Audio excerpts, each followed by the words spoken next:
see this. This is the first phase. The second phase is, you will, this is, you understand this. So first, the migration comes, and they are basically at 60,000 years. Okay, 60,000 years, they will be hunter-gatherers, hunters and gatherers. Okay, these hunter-gatherers would have spoken some language which was there. But then you should know, as I told you, they also migrated towards Australia, So in today's Australia, you have tribes. In today's Australia also, you have tribes. And this will be kind of not only Australia, don't think Australia, Southeast Asia. Okay. So there would be like, to and fro here. There would be migration and reverse migration in, two ways. These tribes are, proto-Australoids. So, proto-Australoids. So, you have what is called as a Negrotoid first, who were hunter-gatherers. This proto-Australoid movement did not happen in one wave. They kept on, not kept on. Human migration is not a one-time thing. So it will, come and go and things like that. So earlier, the language which I said was, you remember, it is called as the phonemes or the language that hunter-gatherers might have spoken. But in India, there is one language group in Central Asia called as Austro-Asiatic, Austro-Asiatic language group. Uh, what is this Austro-Asiatic language group? Is the languages that are spoken in the fifth schedule area. Fifth schedule area is the Central India, and these areas contain tribes. See, in the point which I said was in the Hong Jarawa, the tribes are in, Andaman and Nicobar. This Austro-Asiatic tribes, they are there in Central India. They speak languages like Santali, okay, Santali, Munda, uh, you know, see, I have to go, maybe I will have to read more such things, but the one recent book, I read a book by, Peggy Mohan. So this is a book, recently I read Peggy Mohan's book. Okay. So she says that in the book, she says that the Munda language, okay, Munda language is somewhere here. Okay, the Munda language is somewhere here. What she is saying is that people from Southeast Asia are, the Proto-Australoids, which I said. They sometimes, if you see, not sometimes, they brought in the rice. Okay, they brought in the rice variety. Okay, rice variety, which was there in China, which was giving more productivity, and they migrated towards Central India. And as a result, the language that they spoke also got inculcated in the central area. You are able to see the languages, different languages, how it may have arisen is that it would have been a diffusion which happened, and primarily happened because of food diffusion and migration, not invasion and all. What she's saying is that the Munda language today has lots of, very close resemblance to this Southeast Asia, and she says this happened around 7,000 to 4,000 BC, and this also would have arisen. The Proto-Australoid would have come to this area, for a very long time. Since the time of the, migration, this would have been there, and a new language would have been formed, and the tribal languages which was there came. So this is the third, okay? This is the second ethnicity. First ethnicity is Negroid. Second is Austro-Asiatic or Proto-Australoid. Proto-Australoid is the ethnicity. The languages may be Santali, Munda, and the languages in the area of the Central Asia, they have close resemblance to, so Nicobari. So you will have one language which is there. Seven tribes are there in Andaman. This Ong, Jarawa, they are all, Negroids. Nicobari, there is a tribe. They speak kind of an Austro-Asiatic because they lie in this very closeness, they lie very close. The Andaman Nicobar Islands, if you see, it will be very close to the areas of the Southeastern Asian region. So you have the tribe there. So this is the second part. The third part is the east. So the third part is that you remember the fact that I said that people migrated into India at 60,000 years. These were Negroids, okay, Negroids. But I also said that they went to Europe and, China, sorry, not China, so the Eastern Asian continent. And there was a migration through this route also. So this route has given rise to the third ethnicity in India, which is called as Mongoloid. Okay. So first is Negroid, the second is Proto-Australoid, the third is Mongoloid. The language that they speak is Sino-Tibetan. Okay. So you have different, groups of languages. You have what is the Proto-Australoid speaking Austro-Asiatic language group. Okay, group of Austro-Asiatic group. This is Sino-Tibetan group. In this, so many languages are there. Not all, many of the tribes in North India, sorry, not Northeast India, Naga, Mizo, Garo, so you have so many flowering languages in Sino-Tibetan group. So the language will, we have as a very composite culture. We don't have, monolithic culture. We have a composite culture. Now, this is the third part. So in anthropology, you should also have this idea. So once this has happened, now you establish this fact. Now has there has been a migration of population from a large number of direction. It was not like one people came. There is hunter gatherer. You remember 60,000 years hunter gatherers is there. Okay, this is hunter gatherer tribe which came to India, and then proto-Australoids came. This proto-Australoids came, and you had what is called as Mongoloids also came.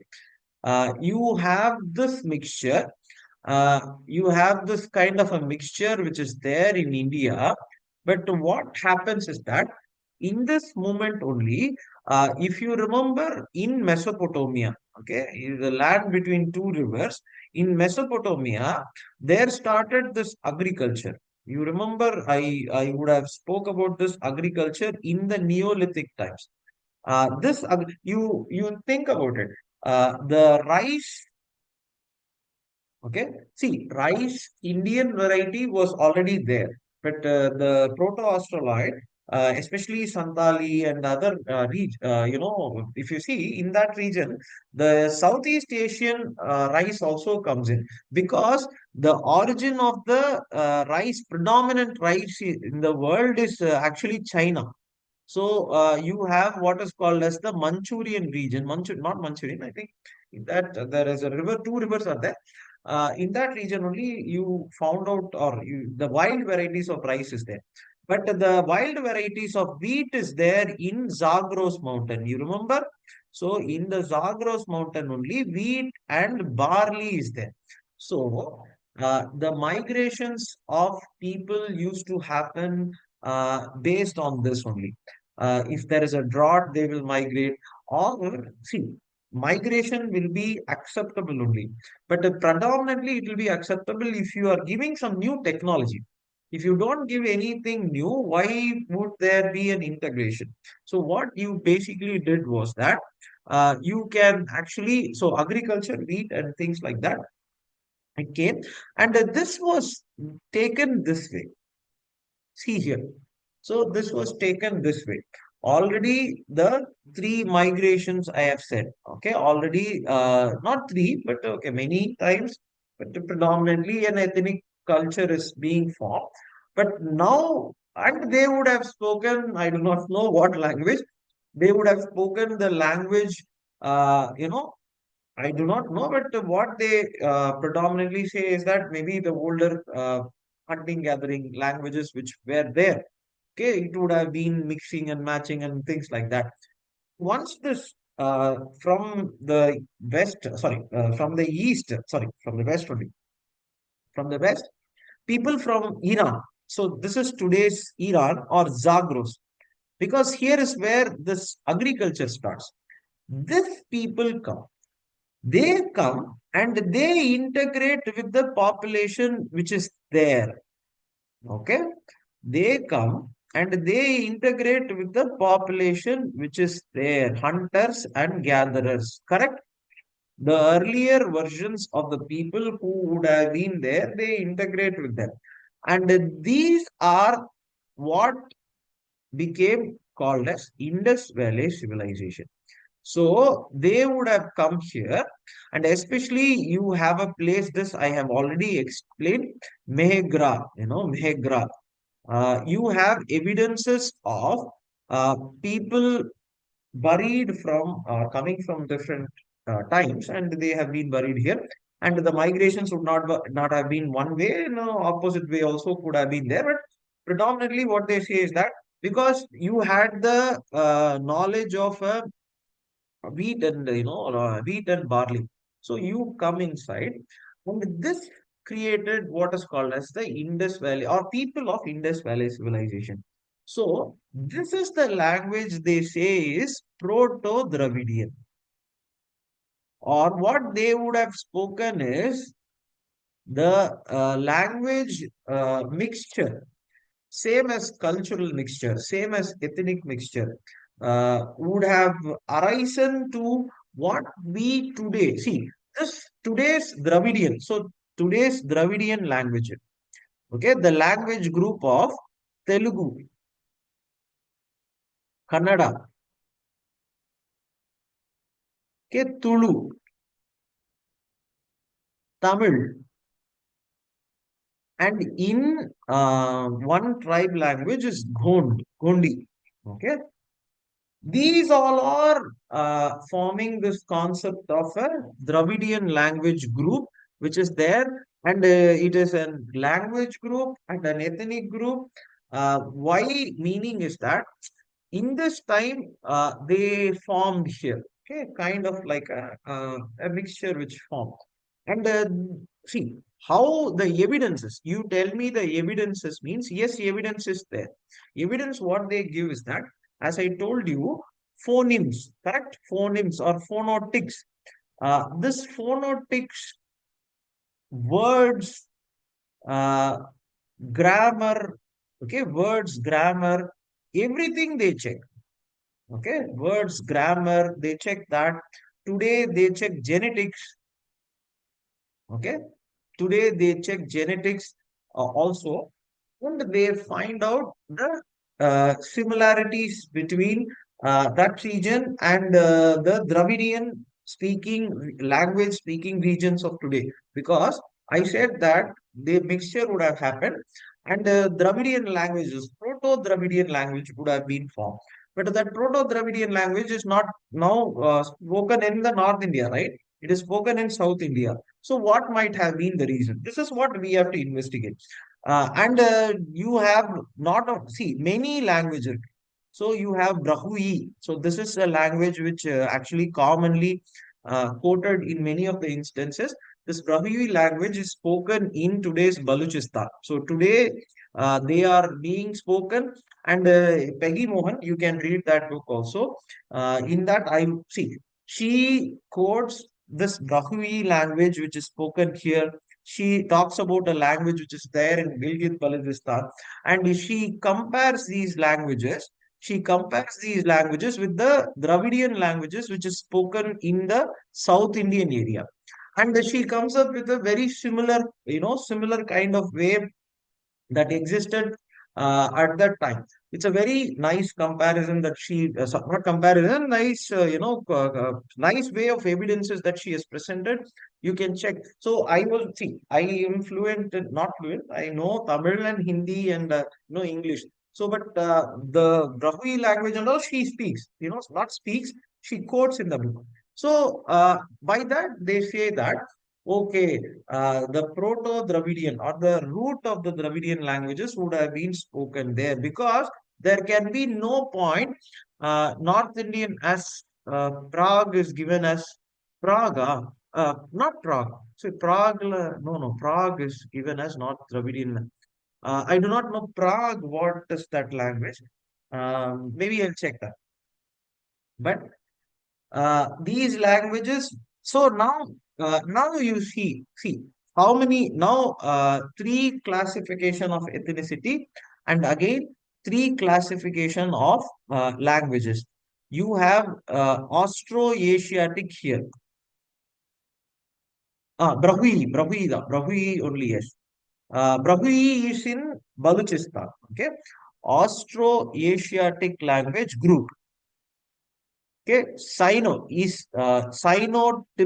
group. Four groups are there. So we have to write that. Then you have what is called as a Dravidian language group. So the problem or the issue is that the language which was there here, how did it reach the South Indian region? This is what now what the geneticist. So geneticist comes here. Geneticist in anthropology, they come here and they say that because of the mixing which happened, okay, because of the people coming from Zagros to the region of North India, sorry, North India, not Northwestern India, and they mixing together, they form what is called as today's ancient South Indian gene. Ancient South Indian gene.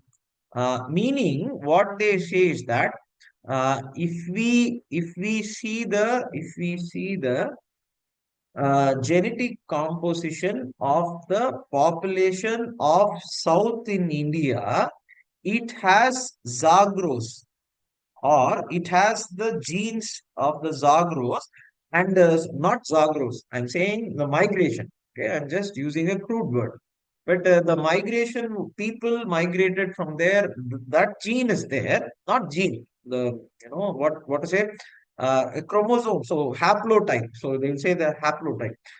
So they also have that, and they have the hunting gathering which was there in the first instance. You are able to follow now. The first instance, first migration which came, you remember, and the mixing which had been happening, and the mixing of proto-australoid and all slow later and all, no, not much, but the initial hunting gathering, Ong, Jarawa, which are there, they might have occupied the region which is there in India as a continent. But then when these people came with an idea of wheat and barley and very much new stuff, the integration happened and a language is formed. Okay, so people have formed, language also is formed, and that is Proto-Dravidian. So the next point. So I said four language groups. Okay, Sino, Austro-Asiatic, Dravidian. The fifth group is where the Indo-European. Okay, Indo-European languages. So I think Indus Valley civilization we have already discussed in the class. Indus Valley civilization, Bronze Age, I would have discussed very clearly. After this Bronze Age, and I will also maybe in the class talk about the relevance of the iron which has been found in Tamil Nadu. What is the significance and all? We'll talk about it. Now come to this point of people coming. So what happened is that people started migrating towards the interior zones. Interior zones means because of the loss of livelihoods in the Indus Valley region, because of climate change, what has happened is that people from different areas have started to migrate into India. This is Proto-Indo-European. Okay, Proto-Indo-European. There is Proto-Dravidian, which is being spoken in Northwest India. Sorry, Northwest India. So it is the India. So they are being spoken. But what has happened is that now climate change is happening. As a result, the region in Indus region is losing its water. People are migrating towards India or towards the southern India. And the people from Central Asia who were traditionally speaking Proto-Indo-European languages, it is because it would have, uh, what is the question? So I'll see the question. Okay. How do huge whales survive during no no see that the story of whale, maybe I'll say it in environment class. Okay, environment class I'll talk about how they survived and things like that. But you also please check it. Maybe I'll talk about that in the next class. Tuesday I will be taking this environment class again. I'll talk about that. But again, coming back to this point, Proto-Indo-European, this language from here arose what is called as today's Sanskrit. Okay, so they would have spoken, the Rig Veda, which was an ancient scripture. It was not initially written; it was spoken. Okay, so what has happened is that gave rise to, so Rig Veda is written in Sanskrit. So it comes here. Now imagine yourself in this point. Imagine yourself around 2000 BC. Go back to the time of the 2000 BC. Even in Tamil Nadu, if you see, we have different dialects, in Coimbatore, you have a dialect. In Tirunelveli, you have a dialect. In Madurai, you have a dialect.